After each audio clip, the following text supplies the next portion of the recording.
السلام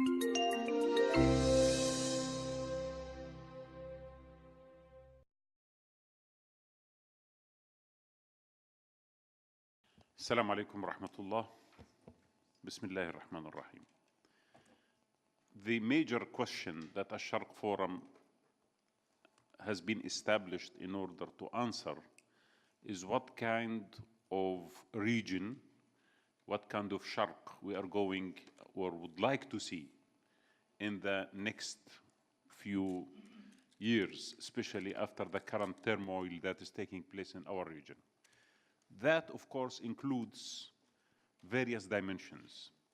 One of the most important dimensions is the security architecture of the region, and the second one, the economic as well, and the economic architecture and the economic landscape that we would like to see in a region that could achieve prosperity and interdependency.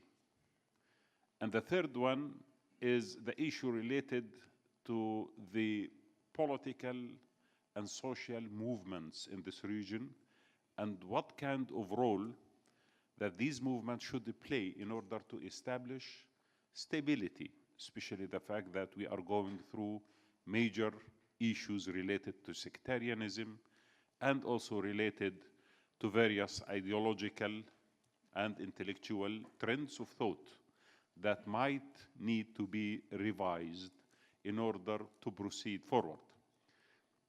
Therefore, we have started a few months ago with the security architecture, and out of that conference that we had on security, we established a task force which is supposed to consist, or it consists of 10 to 12 researchers from various backgrounds and different specialties who will look at the issue of what kind of architecture this region should have, coming from various backgrounds and studying various models from the European Union to the Latin American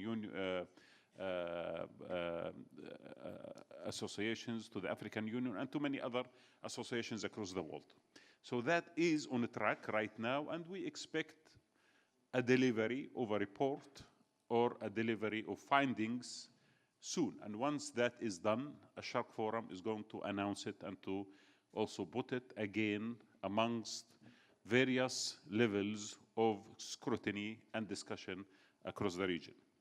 So this is the second track that we are establishing today, the track of studying the political movements in the region. We start today with Islamic movements or political Islam, but we are moving from political Islam into pan-Arab nationalism or to nationalism in large. Then we are going to speak about other movements that exist in this region that has a say in the future of this region.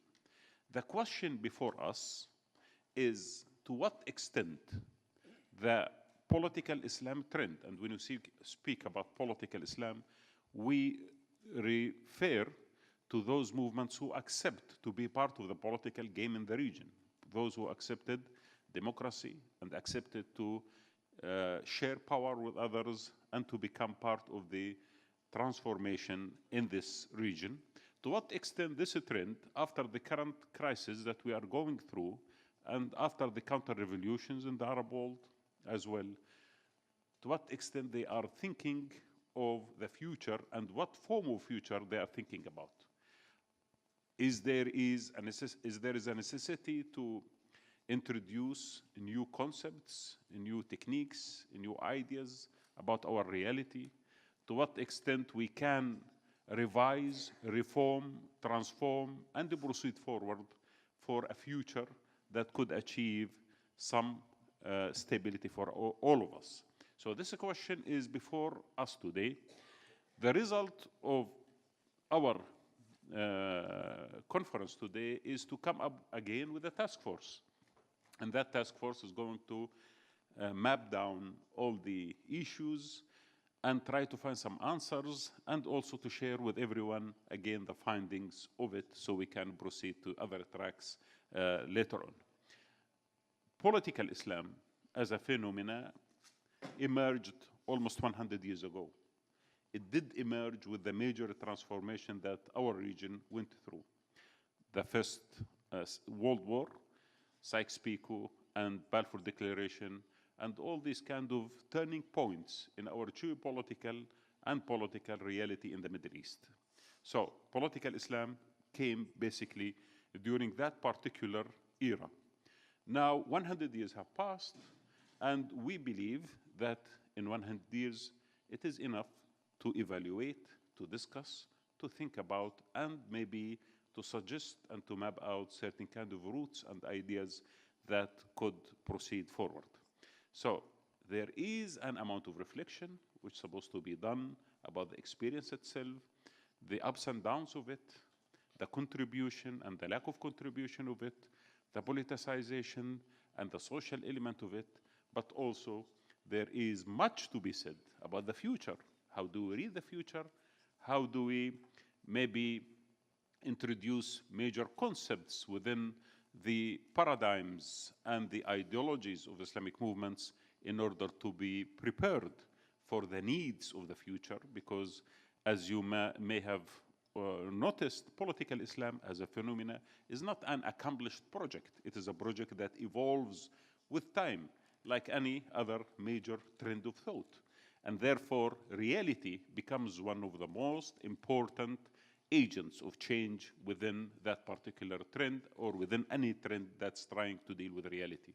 So this day, in my opinion, is important and exciting because it does bring together people who are actively involved on the ground, leaders of Islamic movements from across the region and various backgrounds.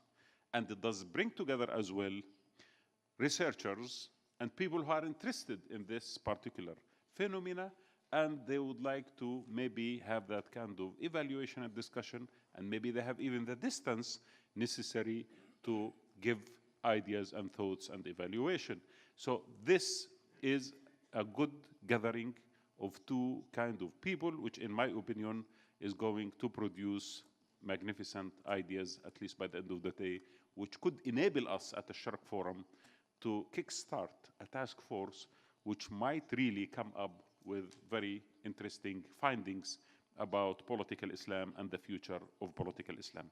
I thank all of you for attending this meeting, and I hope that you continue with us in a Sharq Forum building this project, which is at this moment in time a project that has one principal idea: how collectively all of us, various nationalities and sects and madhabs in this region, could build a collective future, a future that achieves political stability and economic prosperity for every citizen of this region, which we call Al-Sharq.